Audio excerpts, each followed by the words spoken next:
হাতে যদি 5 মিনিট সময় থাকে তাহলে এই মচমচে পিঠাটা আপনিও বাসায় তৈরি করে সবাইকে খাওয়াতে পারেন। লাগবে 1 কাপ ময়দা আর একটি বোতল লাগবে, আর বোতল সবার ঘরেই থাকে। আর এই নাস্তাটি যখন তৈরি করবেন সঙ্গে সঙ্গে খেয়ে উঠে যাবেন, তাহলে কিন্তু মচমচে থাকবে, পরে এটা মচমচে থাকবে না। এই তো প্রথমে আমি 1 কাপ পরিমাণ নিয়েছি ময়দাটা এবার আমি নিয়ে নিচ্ছি এই পাত্রে।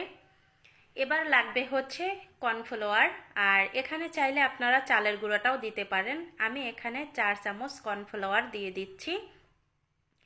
দিয়ে এখনই হচ্ছে এখানে দিয়ে দিচ্ছি গুড়, আর গুড়টা আমি একেবারে মিহি করে নিয়েছি।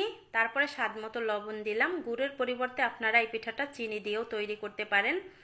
এবার হচ্ছে একটা ডিম ভেঙে দিলাম। ডিমটা দেওয়ার পরে এখন ডিমটা একটু ভালোভাবে ফেটিয়ে নিচ্ছি জল দেওয়ার আগে আমি ডিমটা ফেটিয়ে নিয়েছি। এবার হচ্ছে এখানে কুসুম গরম জল দিয়ে দিচ্ছি, আর এখানে চাইলে আপনারা দুধও দিতে পারেন। আমি জল দিয়েই তৈরি করছি। এখন অল্প অল্প জল দিতে হবে আর ভালোভাবে এটা গুলিয়ে নিতে হবে। একসঙ্গে জল দিতে যাবেন না, তাহলে পাতলা হয়ে যেতে পারে। আর যদি পাতলা হয় তাহলে কিন্তু এই যে বোতল দিয়ে আমি তৈরি করব, ওই বোতলের মুখটা যেহেতু ফুটা থাকবে, ওই ফুটা দিয়ে এমনিতেই পড়ে যাবে। এখনই হচ্ছে ডিমের যেন কাঁচা গন্ধটা না থাকে, এজন্য আমি অল্প পরিমাণে একটু ভ্যানিলা এসেন্স দিয়ে দিলাম। দিয়ে তারপরে মিশিয়ে নিয়েছি। এখন এই যে একটা বোতল দেখতেছেন, এই বোতলের যে মুখটা আছে সেটা আমি একটা লোহা দিয়ে ছিদ্র করে নিয়েছি, আর লোহাটা আমি পুড়িয়ে নিয়েছিলাম। আপনারা যে কোনো কিছু দিয়ে এই ছিদ্র করে নেবেন। আর এখানে একটা কথা বলি, আপনারা এই যে আমি যে বোতলটা নিয়েছি এটা হচ্ছে জুসের বোতল। এই জুসের বোতল না নিয়ে আপনারা যে কোনো নরম জলের পট কিংবা 7 আপের পটটা নিতে পারেন। এটা অনেক শক্ত। এই তো আমি পটের মধ্যে ঢুকিয়ে নিয়েছি ব্যাটারগুলো। তারপরে হচ্ছে ফ্রাই প্যানে আগে থেকে তেল ব্রাশ করে নিয়েছিলাম। এখন এভাবে এলোমেলোভাবে যেভাবেই দেন না কেন সেইভাবেই পিঠাটা হয়ে যাবে।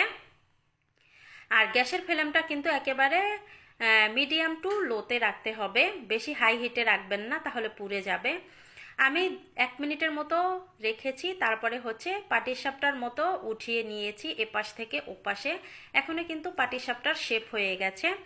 এই পিঠাটা নামিয়ে নিয়েছি। এখন আরও একটা পিঠা আমি আপনাদের তৈরি করে দেখাচ্ছি। এই দেখেন, আমি যেভাবে দিচ্ছি এভাবে এলোমেলোভাবে দিয়ে দিবেন, তাহলেই পিঠাটা হয়ে যাবে। দেওয়ার পরে 1 মিনিটের মতো রেখেছি, চারোপাশটা একটু উঠিয়ে নিয়েছি। এখন এটা আমি হাত দিয়ে তৈরি করে দেখাবো। এই দেখেন, হাত দিয়েও যদি এভাবে ওই পাশ থেকে এপাশে নিয়ে আসেন তাহলেও কিন্তু পিঠাটা উঠে যাবে।